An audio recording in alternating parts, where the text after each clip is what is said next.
Hey girl, welcome to the Get Your Guy Coaching podcast. My name is Anwar White, but you can just call me your own personal dating and relationship coach. Each week, you'll hear actionable advice, tips, and strategies that you can implement in your own love life. I'm talking about healing your heart, dating effectively, and understanding men so that you can, you guessed it, get your guy. Are you ready to level up your love life? All right, let's go. I never felt the way I do about anyone but you. Hello, loves, and thank you so much for joining me today on the Get Your Guy Coaching podcast. I have a very special guest with me today. Her name is Violet Lange, and she is a love, dating, and relationship expert, and she is amazing at what she does. I am so happy to have you on this podcast, girl. Thank you so much for being here. Yeah, I'm delighted. It's so fun to connect with you.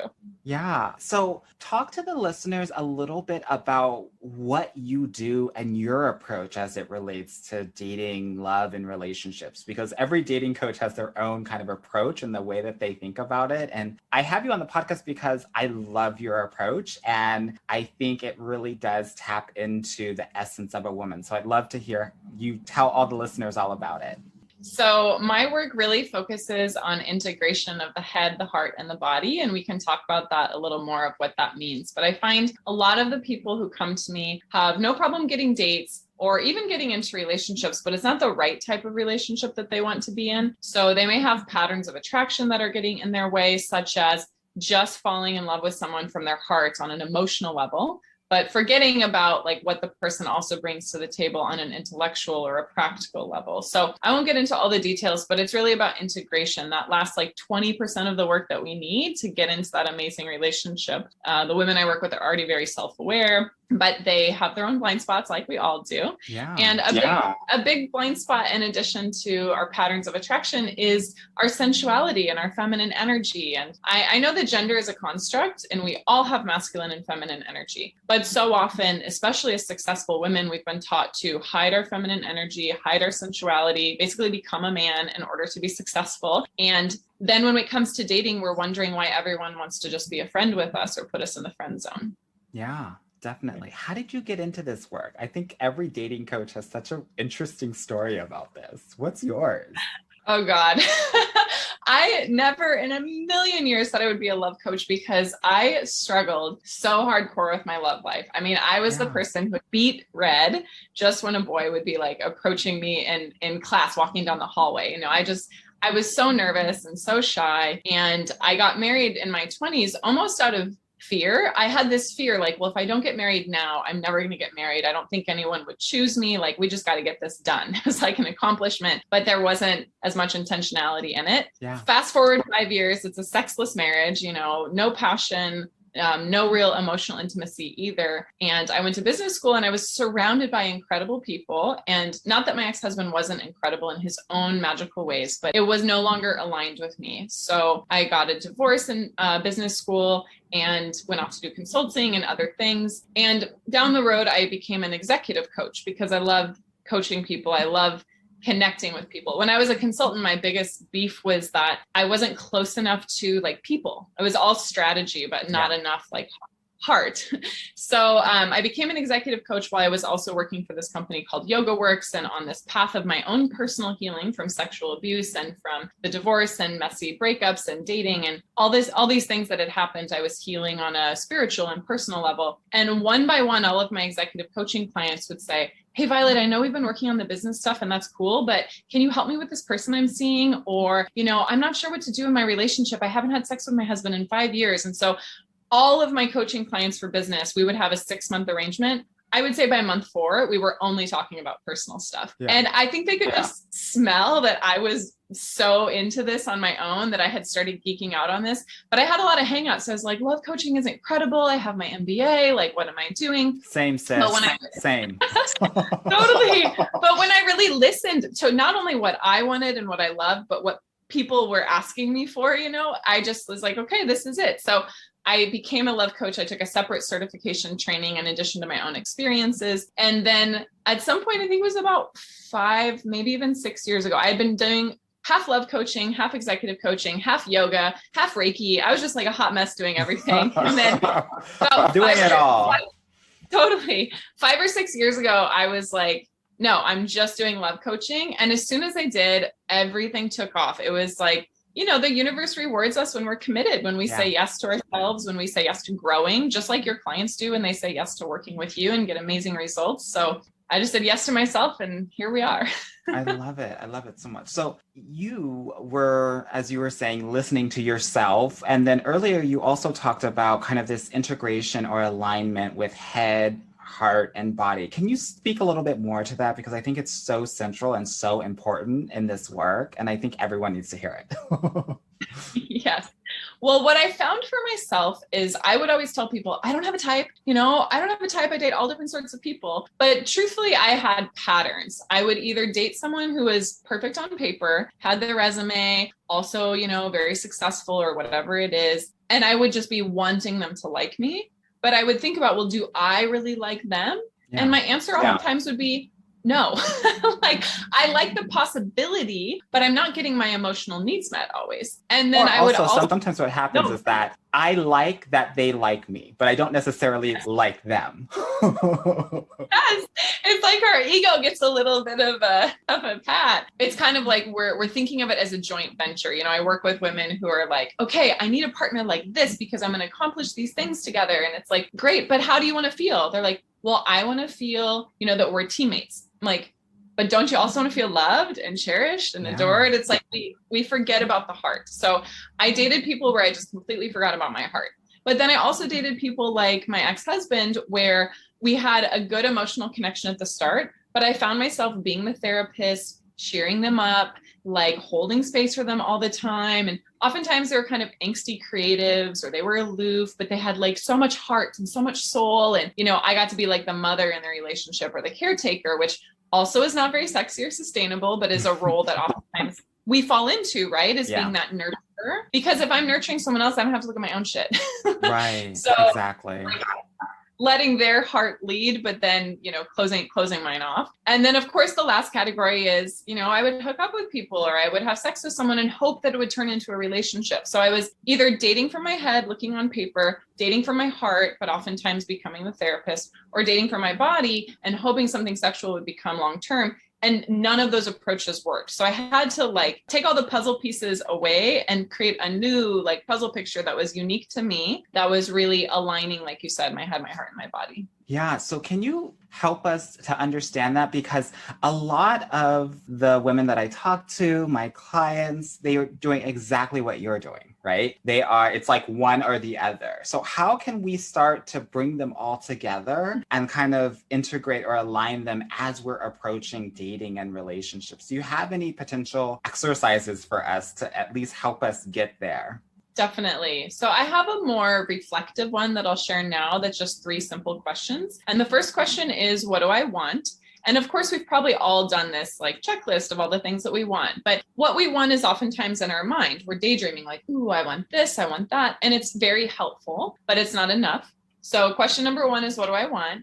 Question number 2 is, what do I long for? What is my heart longing for? And as people in the modern world, and I'm sure because you work with successful women, we think that we can just hide our longings. But oftentimes our longings are the things that no matter how successful we are, we cannot achieve just by ourselves. So I'll give some examples. Longing to feel safe, longing to feel listened to, longing to feel seen, longing to feel heard, longing to feel significant to someone for more than just what you accomplish or do for them. These are deep longings that we need to get met in a relationship that we oftentimes don't know. So what are you longing for is a heart-based question. Yeah. And then the third question is a body-based question. What do you need? You might want the guy with the great job and the big house and all the things. You might long for someone to help you feel safe and seen and appreciated, but you might need hot sex. You might need someone who's also going to pick up the kids from school half the time of the week. You might need someone who is travel crazy like you are. You might need someone who's fine with traveling across the country for a job. So our wants, our longings, and our needs are a great way to round out and integrate these things. As I'm listening to this, I'm pretty sure that a lot of, at least my clients or some of the listeners, will be like, I understand want and I understand need, but it's this longing, this yearning that it might be hard to connect with. So can we talk a little bit more about that and how to get in touch with that? Because I think sometimes we might have some blockage when it comes to that. Yeah. And I think for good reason, because oftentimes what we're longing for is the thing that we wanted when we were younger, but that we didn't get. So my biggest longing is safety, particularly emotional safety. And part of that is because I grew up with a narcissist and an abusive parent. And so this feeling of emotional and other types of safety, I never really got. So what I did is say, well, screw that. I'm going to be untouchable. I'm going to be successful. I'm going to be smart. I'm going to build a life where I can never be vulnerable. And like, I don't need to feel safe because I got this. But that's different than feeling safe in someone's presence, that I can completely be myself and be vulnerable and have a happy cry. I don't like the word ugly cry, have a happy cry, and just like feel that my safety is valued. So one of the things people can consider is, what did I not get that I really wanted growing up? What is it that I've been protecting myself from experiencing, or what have I been afraid to receive? And, you probably do this with your clients, some sort of inner child or reflective exercises about the past. What type of partners have I continued to choose that can't give me this need? I would continue to choose partners who couldn't help me feel emotional safe, because like I was saying, they had so much shit going on that there was no safety for me because it was all about their emotional drama. So I had been purposely choosing people who couldn't give me a deeper longing because I was scared, and because my nervous system didn't know how to receive that. Yeah, definitely. It's interesting that you bring this up. This is the exact exercises that I'm doing with my clients too. When we go through, well, what were those things in your parental relationship that you were yearning for, right? Attention, being cherished, right? A respectful of boundaries, privacy, all of those things are really important. So I just want to encourage all the listeners out there that if you are still trying to figure out what you're longing for, what you're needing for, I want you to kind of go there and really kind of be vulnerable in thinking about those things that you really didn't get. Because I think sometimes when we do this exercise, we want to protect our parents because we love them, but it's not really about that. It's really about how you experience the relationship and being truly honest about that, because that honesty will be able to give you clarity in terms of what you need in your adult relationships. I'm often saying that we approach our adults, specifically our romantic relationships, as the little girls that we are, until we can either heal or reparent ourselves in a variety of different ways. So we have to figure out what those things are so that we can figure out what we're longing for and needing or yearning for. Yeah. Absolutely. I love that so I love much. that too. I mean, the reparenting is key. Like, I'm so happy that you do that with your clients. And until we do that, we're just not going to be as fully healed and integrated like we're talking about. Yeah, definitely. So let's switch gears a little bit, because I know a lot of your work is based on pleasure. So I want to talk a little bit about that, because I want to know what pleasure means to you and how you integrate it into your work. First of all, that laugh that you just had was incredibly pleasurable. I was like, oh, I'm so excited. I love it. Yes, girl, I got best laughed in high school, among other things. So yes, I am actually very proud of my laugh, even though it's crazy and loud. I freaking love it. It's delightful. So pleasure to me is anything that opens, softens, or illuminates. So if we're feeling open, if we're feeling soft, if we're feeling illuminated, like, that's pleasure. Now, some people think of pleasure as purely sexual, and it definitely can be through sex, but it can be through the five senses, smelling roses or drinking a glass of wine. It can also be the pleasure of learning something new and growing, or traveling and seeing a new environment. So pleasure is really individual, but for me, I'm a highly five senses person. So when there is a beautiful view and there is also delicious food, and I'm wearing something that feels good on my skin, it's wonderful. It's wonderful. Yes. I love that so much. I think it's a really good way of kind of framing it. And for people that are not necessarily open or haven't allowed themselves to be pleased or to be pleasured, how can they start to think about that, right? I'm just thinking about the women that I talk to, and they might not like to be touched. But I think it might be an interesting exercise to explore what parts of those senses they may like. So what do you say for those women out there that either don't know how to be pleased, or based on what you've just discussed, how they can kind of get in touch with some of those pleasurable moments through the senses? Definitely the senses, like you mentioned, to do an exploration, I say 1 sense per day, and then figure out which of those days was the best for you. So if you picked, taste one day and smell the next day and on, it's focusing that awareness just on that sense, which helps you to dive deeper and discover things you may have never known. Like, oh, I actually really like the smell of grass clippings and I never paid attention to it. Or, oh, actually, I don't really like smell, but I love taste, or I love music. I need to listen to music more during my day or during my commute. So highlighting a certain sense can really help. And then also getting in touch with our bodies, which can be tricky. We can have shame and judgment, and there's a lot in our society that's put on women and women's bodies from a media perspective and a cultural perspective. But when we're able to cherish and honor and connect with our bodies, then we're opening the doorway for more pleasure. It's hard to experience pleasure when we're dissociating, or when we're just in our head, or when we're in fight or flight and all of the energy is in our fingertips and our feet and we're preparing to run away. And that might be great for like tackling a work project sometimes, but the feeling of pleasure on our belly or on our hips, or, the feeling of our clothes or of waist beads, or just these little details that can add so much joy and so much richness. And for starting with the body, I would say when you're in the shower, because almost everyone either showers or bathes. Let's hope so, girl. Let's hope so. Yeah. Goodness gracious. When you're doing your loofah or your soap or your, body butter, pick one word that's important to you, whether it's pleasure or love, and massage that into your skin. Think that you're massaging love into your skin, or that you're massaging receiving or joy or partnership or marriage. And it makes it not just a functional thing. Like, okay, I'm putting on my body butter. I'm adorning myself with this word. I'm vibrating with this word now in every one of my cells. And as you do that more and more, you might, want to touch some other places on your body too. Okay. I'm not mad at it. I'm not mad at it, girl. I love it. I love it. Yes. One thing I wanted to ask you, because you had mentioned this earlier, was about sexual trauma that happens in the past in the body. And as you talk about kind of this pleasure and kind of really cherishing your body, since we know that so many women go through sexual harassment, sexual abuse, sexual trauma in their lifetime, would you mind kind of just speaking to how you were able to get to this point that you're at now based on some of the experiences that you had before, in terms of potentially helping someone that's listening out there get to a point where you're at in what you teach?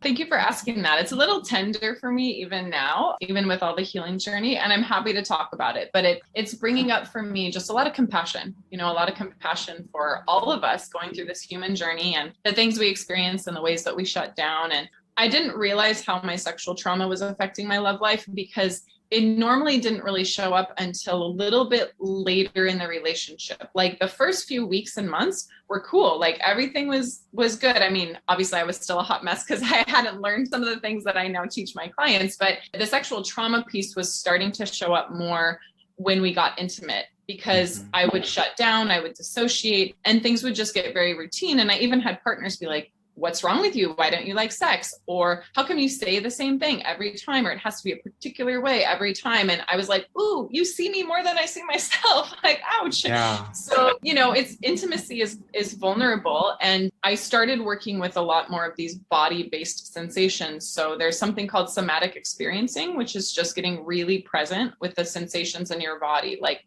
hot, cold, tingly, numb, open, closed. So I had to start learning what my body was saying, because I had been neglecting my body for the first 30 years of my life. I just wasn't that aware of what was going on in my body. So I had to become more aware of my body sensations and what was going on, so I could set healthier boundaries, so I could, pause and say, I need a moment before intimacy if that's what I needed. Yeah. And also so that I could experience more pleasure. So pleasure practices, more specifically sexual pleasure practices, combined with the self-awareness through somatic experiencing, those two things were the most helpful for my journey.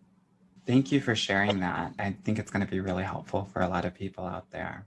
Now, one thing that I know about you, girl, is that you have a more spiritual side when it comes to dating and relationship, right? I know that there's, some law of attraction and some other laws that you kind of weave in there. So can you kind of explain to me how you coach love, dating, and relationships on the more spiritual side? I'm a very spiritual person. I geek out on that stuff. And so it just isn't authentic for me to not coach from that lens. Yeah. But I think there are some pitfalls of only thinking about, let's say, law of attraction is if I just think about it enough or say enough affirmations. But if that were true, we would all be happily married and, multimillionaires. It's not enough to just do the affirmations or to just think these thoughts. But what I like to say is there's the law of attraction that like attracts like, but there's also the law of polarity that opposites attract. So if someone listening is like, I've attracted a narcissist, most likely you're not a narcissist, but you're probably very empathetic. You probably over-index on the feelings and you've attracted someone who under-indexes on the feelings. And like I was saying before, we all have masculine, feminine energy. So regardless of the type of sexual partnership it is or romantic partnership it is, there will be sometimes these little opposites, like where people, let's say one partner is kind of closed off in their body language. Another partner might be really open in their body language, or an extrovert and an introvert. So just understanding the law of attraction plus the law of polarity can really help us to make sure that we're not pushing away someone who could be a really good fit by trying to be similar. Oftentimes on a date, someone will say like, oh, I just got back from, pre-COVID times, I just got back from France. And we'll say like, oh, I love France. Here's where I went. Here's where you went. And it's fun to talk about those things. But again, it gets into friend zone versus, oh, what do you love the most about traveling? Oh, the music. Oh, here's the music that I love. And, really getting into our body and letting the conversation go in different ways and not feeling like we have to be the exact same person, because similarity binds, but opposites attract. So that's a big part. And then also metaphysical tools like yoni eggs, which if someone listening is like, what? Let's talk about them, girl, because I know nothing about them, obviously. I have no yoni, I have no yoni egg, and I want to learn and I want to know all about it. Yes. So a yoni is a Sanskrit word for vagina or vulva. And you can use a yoni egg, which is a crystal shaped like an egg. It's particularly shaped like an egg because A, that makes it easier to insert, and B, that is a good size and shape for being inside the vagina. So a yoni egg is a crystal that you put inside your vagina, and that helps you to strengthen your pelvic floor, helps you to experience more pleasure and more orgasmic capacity, helps to release sexual trauma, can even help with fertility, and can also help with like incontinence and other dysfunctions of the pelvic floor. And just a tiny bit about where it comes from, so you don't think that it's just like some new age woo-woo thing, even though that's cool too. It actually is from the jade egg and the yoni egg are from 2,000 years ago, and they actually come from China. And in China, the courtesans used it. So like the sexual consorts in the royal palace, but also the shamans, the female shamans would use it. So it has a sexual spiritual lineage that's been used for thousands of years, which makes it really cool and very powerful for some of these deeper healing practices. And the last thing I'll say about that is, even if you're like, I don't really believe in crystals, or like, what is this? Just consider the fact that most of the time we're in our heads, and simply once or two times a week, having a practice that anchors you in the body, that you're not relying on having an orgasm or having a partner to feel connected to this part of your body, can be very healing and very empowering to be like, oh, I know what I need. I'm in my body. I'm connected to my power and my truth. And it's not dependent on a climax, and it's not dependent on a partner. And it's a good anchor to all the power that we have in our mind. Thank you so much for sharing that. Like, let's say I've heard of yoni eggs, but I've never actually tried them. Like, what would be my first step? I obviously purchase them, but like if I insert them in, how long would they stay in, and would I be doing certain things while they're in to help things, change things? Let me know what I'm supposed to be doing once I have the yoni eggs, girl. Yes. So I think it's best to do with the guidance of someone. I use yoni eggs in my practices and my courses, but if someone wants, they could look on YouTube. There's lots of resources out there. I would be cautious when you buy them to buy from a reputable supplier, because certain crystals are not actually safe for inside your yoni, and certain crystals are more likely to break and all of that. But there's a company called Bliss Yoni Eggs, and I can send you the link to it. And I love We'll put it in the show notes for sure. Yes. So they're wonderful, and they come with like a little instruction guide. If you're using it simply for strengthening and building that body awareness and that power, there's simple breathing and squeezing exercises that you can use to get in touch with this part of your body. But for people who are listening who are more aware of like crystals and their properties, different crystals have different properties. So, jade is a crystal that's good for healing and grounding. Rose quartz is really for opening the heart, or amethyst for opening our intuition. So you can pick a crystal that's aligned with your challenges and your goals. And then you can also, I'll use the word program, but you can program the crystal for your intentions. And what I mean by that is, some people would put a crystal on their altar or their office space, a crystal for prosperity or luck.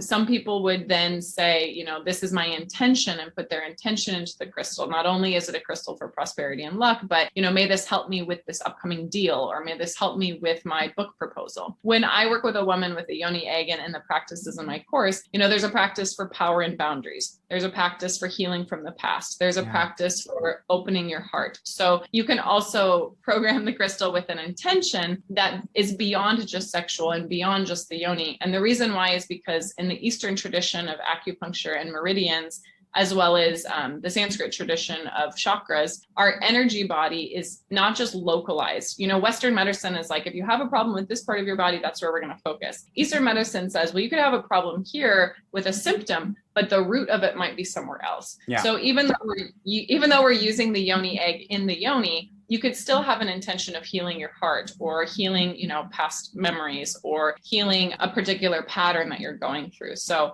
that's some of the ways that you can use it. And one last thing is liberal use of coconut oil, or whatever your preferred natural lube is, because this is not like a tampon that you just push in there and are like, cool, I'm good. This is really about reclaiming your body's ability to say yes or no. So if you've had unwanted sex, if you've either had unwanted sex that was forced on you, or you've said yes when maybe you weren't really a yes, it's so important to slow down before you use the egg and ask, do I even want to use the egg right now? Because you can also just hold it in your hand and imagine that it's inside your yoni. And over time, your body might be like, oh yes, I'm ready now. But if it's not ready, don't force it, because then you're damaging the relationship that you're building with yourself and your body.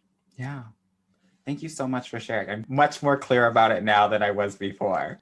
One of the things I know as we're talking about pleasure is that sometimes dating is not pleasurable, or at least it doesn't feel that way for a lot of women out there. So what do you say to those women to help it to become more pleasurable of an experience?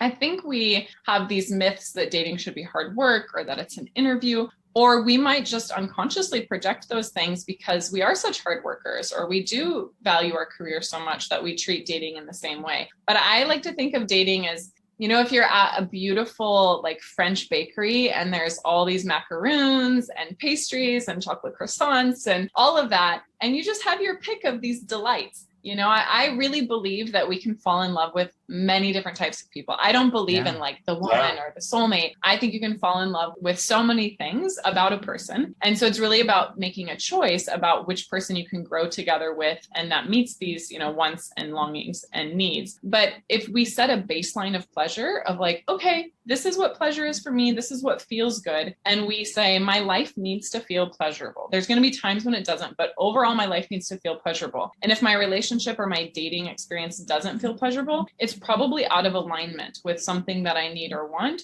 or I'm putting myself in situations with people who don't actually value or love or cherish me, or I'm not revealing my incredible badass self to them so that they can appreciate all that I am. So my tips for making dating more pleasurable is to first just know what pleasure is for you and let that be your new baseline, and have the courage to say no to experiences that aren't feeling good in your body, as long as you're asking yourself, is this me pushing them away because I'm scared of the love that they have to offer? But if it's like, no, this is actually just someone who can't really vibe with me, then I'm going to let go of the sure thing in order to find something that's much more attuned for me. And then the other thing is that I have like pre-date and post-date rituals that are all about getting into your pleasure. Can you share with us some of those, girl? What sort of rituals should we be doing before a date and after a date to get into our optimal pleasure level principle? Well, I always say do something for your body, whether it's the body massage like we talked about, or a yoni egg practice, or putting on some music and getting into your hips and, waking that body up, but do something to get into your body and do something to get into your heart. So you could put a hand on your heart and say, I'm completely lovable and worthy of love. Or you could do something that's heart opening, like make a gratitude list of all the things that are awesome in your life. Or I have my clients make something called 50 Reasons I'm a Catch, and I have them read it before a date. So they're like, regardless of what happens, I'm awesome. And I don't have to twist myself into a pretzel in order to get a second date. So something in the body, something in the heart, and then something to remind yourself of your confidence. Those are some simple ones. I love that. And what about post-date? So post-date to me is all about getting in those five senses and enjoying and celebrating. Like, I had a date, and no matter how well or not so well it went, like allowing yourself to relax, because the first thing we want to do is go into our mind and think, oh, when he asked me this question, I guess I could have said it differently. And we get so over analyzing. And instead, if let's say we've saved ourselves a nice bar of chocolate, or we're putting on some music we like, or we're having a glass of wine, or we're vegging out and watching a Netflix show, like do something that gets you out of your head so you don't go there after the date. And the other thing that you can do is say, what did I learn?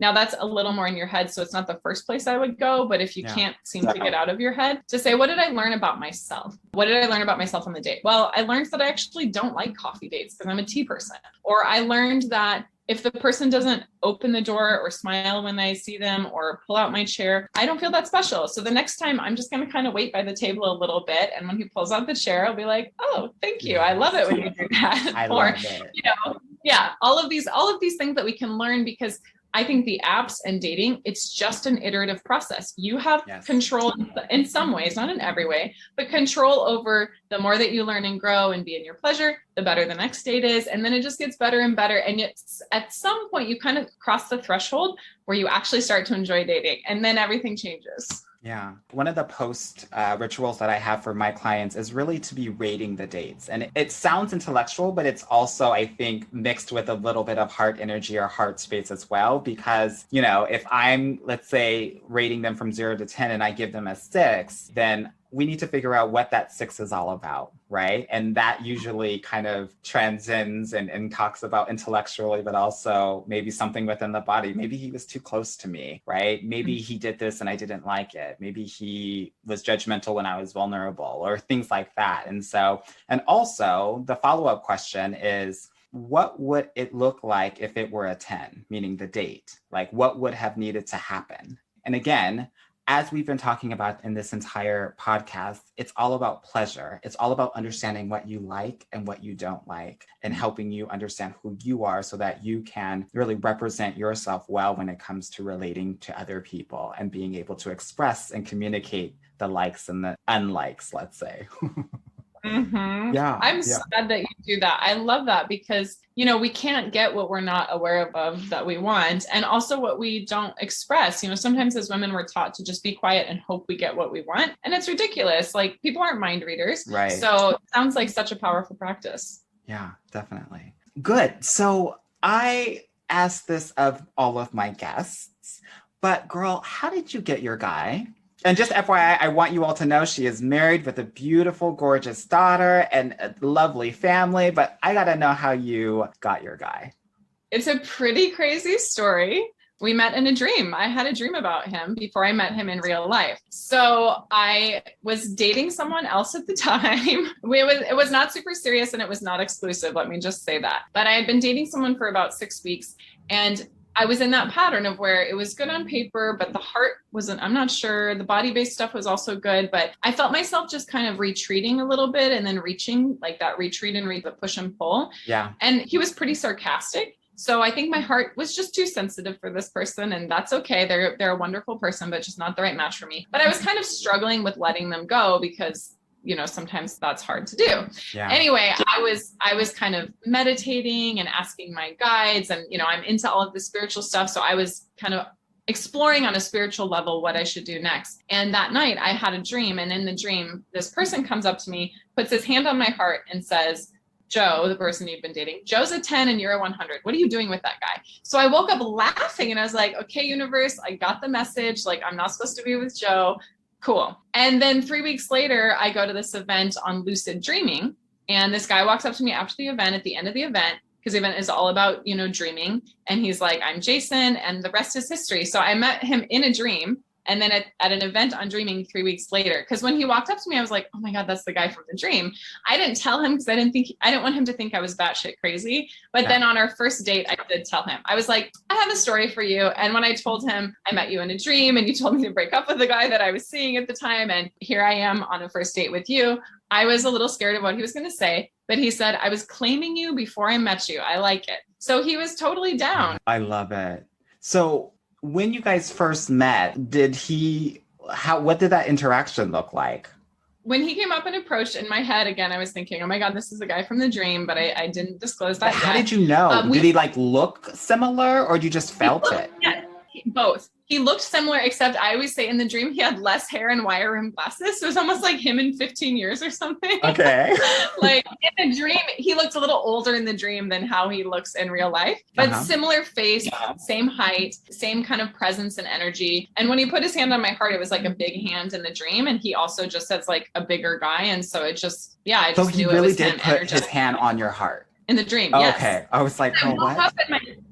I woke up and my heart felt warm, and I woke up laughing. I was like, this is ridiculous, but whatever. I didn't think it was an actual person until I met him. So when he walked up in the event, I had this knowing that it was him because of how he looked and also his energy, but I didn't say anything. And then as we were talking about, kind of spiritual things, because it was an event on dreaming. And turns out his friend was leading. It's not like he's big into dreaming like I am. He actually rarely has dreams, but his friend was the one who was leading the event. So he just came for moral support for one of his friends that he hadn't actually seen in years. So it was just this weird story. But I always like to tell my clients, there were sparks, but different than the sparks that you think. We felt drawn to each other and interested in each other, but it wasn't like, oh my God, I want to rip your clothes off. It was like, wow, this is really cool. I'm getting illuminated. I'm feeling connected. I want to learn more. There's something here, but it wasn't this head over heels, oh my God, sort of thing. I like to say, we have our chakra system. The upper chakras are about spiritual connection and vision and expression and heart.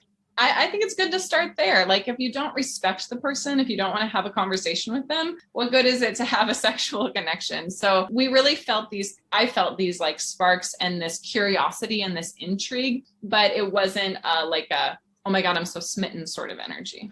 Yeah. And when did you know that he was your guy? At that moment, or did it take a few dates later? Ironically, it was much later, because even though there were all the signs in quotations, I had been burned so many times by thinking, oh my God, this person is the one. And after the third date, I'm fantasizing about the wedding, and then they ghost me, So I realized that even if I have a vision or a dream or a desire, that the person still needs to step up. The person still needs to treat me well. And totally. I always say, there's physical intimacy, there's emotional intimacy, and then there's practical intimacy. And as women, so often we disregard the practical. We're like, yeah, he only calls me once a week, but the emotional chemistry is really good and the physical chemistry is really good. It's like, if he's not consistently making an effort with you, there is no relationship. So I had to make sure that there was the practical intimacy, that things were progressing. And, we had some ups and downs. The first few months, he wasn't sure he wanted a relationship. I was sure I wanted a relationship and to have kids. And, so we had some conversations that we had to navigate. And I actually tell my clients, until you're walking down the aisle or until you're engaged, please don't say he's the one, because you just never know. And it's not that you can't say that, but when you do, you give your power away. It's you saying there's only one person who can make me happy and fulfill my love life.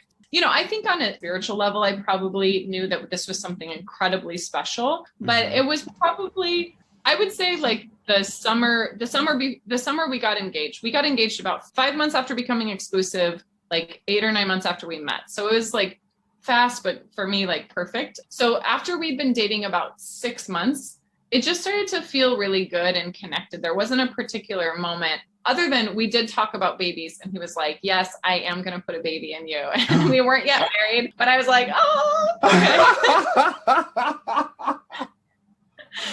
We love a man with a plan, girl. We love a man with a plan. Exactly. And so we didn't start trying then or anything, but it's his vision and my vision aligned, and we had gone through enough of the rupture and the repair that we had built some foundational respect and that practical closeness of dependability and integrity, that we were both committed and both in it and both, willing to be vulnerable and still keep going. So yeah. Thank you so much for sharing that. I think it's so beautiful.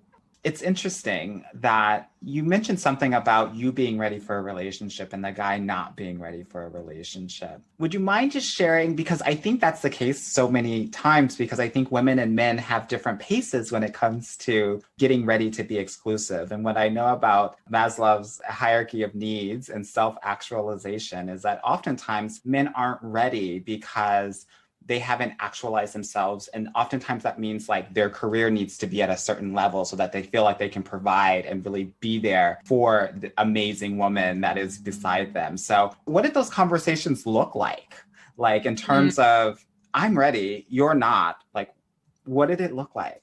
I am not someone to withhold my truth or what I want, especially after all the bumps and bruises that I had gotten in dating. So on our second date, we were both talking about, well, what do you want? And this is something I recommend my clients actually proactively talk about. Is like, what do you love? What do you want in your life? Like, what is it that would light you up? And you're not particularly talking about a partner, but you're just getting a sense of like, what does this person want to experience in their life in the next like few years or 5 years? And if someone lists off all these things and they say nothing about partnership, I'd get curious, like, oh, I notice you have a bunch of really cool dreams and goals, and there's nothing in there about love or partnership. Is that something you're just not looking for right now? And then you get a chance to say, I want to experience travel and this thing and promotion in my career, and I want to write a children's book, or I want to, do a girls trip to Sedona, like whatever your vision is. And you could say, and I want to be in a committed, amazing relationship, and I want to start a family at some point. And then I tell my clients to always say, it doesn't have to be with you. We're not putting the pressure on the person, right, but we're just saying, here's what I want to create. Here's what you want to create. Is there any similarity? So when Jason and I had this conversation, at some point it came up that he wasn't ready for a relationship. And I shared my heart. I was like, oh, I feel so sad hearing that because I feel really connected with you. And, I'm wanting this and I'm ready. But if you're not ready, like, let's just talk about what that means. And our second date, we didn't make out or anything. Like, it wasn't a traditional, like, we're getting closer and closer physically, because I pulled back a little bit thinking, well, this person might not actually be ready, and I need to take that into consideration. But I also didn't cut it off thinking, well, like, okay, bye, you're not ready. Like, you don't fit into my agenda piece, because sometimes we are so rigid about that I think we can miss out on the love that is there. And I don't want someone to wait for someone to be ready, but I also don't want them to be like, next. Yeah. If the person could actually be in a great partnership, but they just have some things that they're continuing to tweak on. So I think it's important to ask, and I did ask Jason, what would you need in order to feel ready? And is it something that I can even influence? And most of the time it's not. So it's not personal if the guy doesn't want to commit. It's just something that he's working through. Jason had gotten out of a relationship a year prior, and he hadn't felt like he had had enough time to be ready for a relationship. He's like, I just don't feel like I'm ready yet. I just got out of a 4-year-long or 5-year-long relationship a year ago, and I never expected to meet someone like you right now. I was still kind of in the dating world and just, kind of getting ready and figuring out what I need and what I want and enjoying all of that. So, it was hard, but I told him, like, okay, well, I'm going to keep seeing you, but I'm also going to keep dating other people, because I can't put all my eggs in one basket if you're not also doing the same.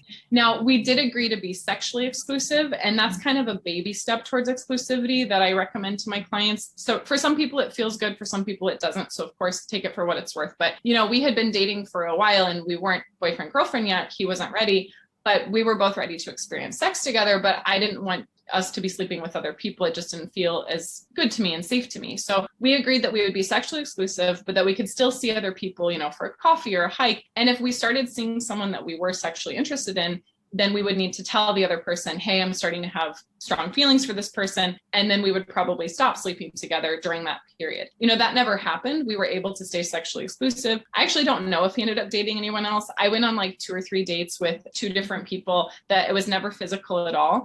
But it helped me realize, like, I am not giving my power away. I'm not hopelessly waiting for this person, but I'm also not cutting them off. I'm going to see what develops, and we're going to keep getting closer. And the last thing I'll say is, I kept telling him, it really hurts to not have your full heart. It really hurts to not be completely with you. I'm longing for this, whether this is with you or someone else, like to be physical with you and not have all of these other pieces of the puzzle is just so challenging for me. I don't know how much longer I can do this, but I do really care for you. So I wasn't just like, yeah, it's cool, whatever, you can come over and we can kick it and like, bye. Like I was being totally transparent, but still taking care of myself by dating other people and being open to other people. And, you know, I have clients who are like, I am so not comfortable with that. A, I'm waiting till marriage to have sex, or B, you know, I don't want to date multiple people. So I always say circulate your energy. You don't have to circulate your energy with different men, but circulate your energy with your girlfriends, or plan a trip for yourself, or go to the museum, or take a class, or, you know, explore a hobby. Like this person cannot be your source of pleasure and cannot be your source of lasting happiness. And you always have options. Like if you met someone amazing,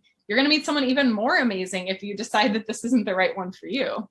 Definitely. It sounds like you were super vulnerable, which I absolutely love and is absolutely necessary to win at what I call this love game. So thank you so much for sharing your story. It's so beautiful and I'm so happy for you. Now, for my listeners who want to learn and master their own pleasure principle, how can they get in contact with you and how can they really connect with you and start working with you? Yeah, they can go to my website, which is violetlange.com. And I have free consults or free discovery calls there. So it's violetlange.com/talk. Or I have a podcast called The Pleasure Path. And especially the earlier episodes, because now I've just been branching out and talking to other new moms and all of this. But the first, like I'd say 25 episodes are really focused on pleasure.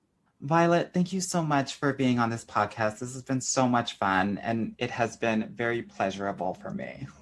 Thank you. It's been so fun for me as well. I admire and respect your work, and it's so fun to connect in this way. And I just want to share one tiny tidbit that I forgot, which is that Jason did ask me after I think we'd been dating about 3 months. He was like, thank you so much for being patient with me. I'm really ready. Like, I want you to be my person. Like it's it. And so it's not like you're going to have to wait forever for a man to be ready to commit. Oftentimes, like sometimes they're just a little bit slower than we are. However, at the time I was like, I'm dating 2 other people. I'm not totally ready yet. And then I was really stressed because I was like, oh, am I messing this up? Needless to say, within like a week, I was like, this is it. Like, I don't want to see anyone else. But, you know, there was a bit of a friction. And I think sometimes we think, well, there can't be any friction or we can't have any differences. But being able to hold the differences, like you think this way, I think this way, or you want this and I want that, and be able to stay connected through the differences and be vulnerable through the differences is what creates such a deep trust and admiration. So I just wanted to share, you know, it doesn't always have to be pleasurable. It shouldn't always be full of conflict, but commitment is an ongoing dialogue. Commitment is not often like a one-time conversation and then everything is done. Like it's an evolving process where you reveal more and commit more and reveal more and get closer and closer. Yeah. Thank you for continuing that, because I literally 10 minutes before recording this podcast had a client reach out to me and say, do you remember so-and-so? He's just come back and he's like, actually, no, now I want a committed relationship, right? So to your point, it happens all the time, right? Because of the different pace that we go at, right? When it comes to this relationship and love thing. Awesome. Well, Violet, thank you so much again for joining us. And so happy that you were on here and sharing all of your wisdom.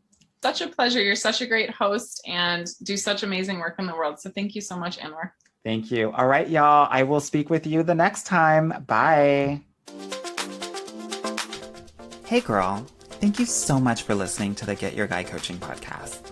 If you like this episode and want to talk with me personally, please book a free consultation at www.getyourguycoaching.com/apply or subscribe and leave me a review wherever you listen to your podcasts. Talk soon.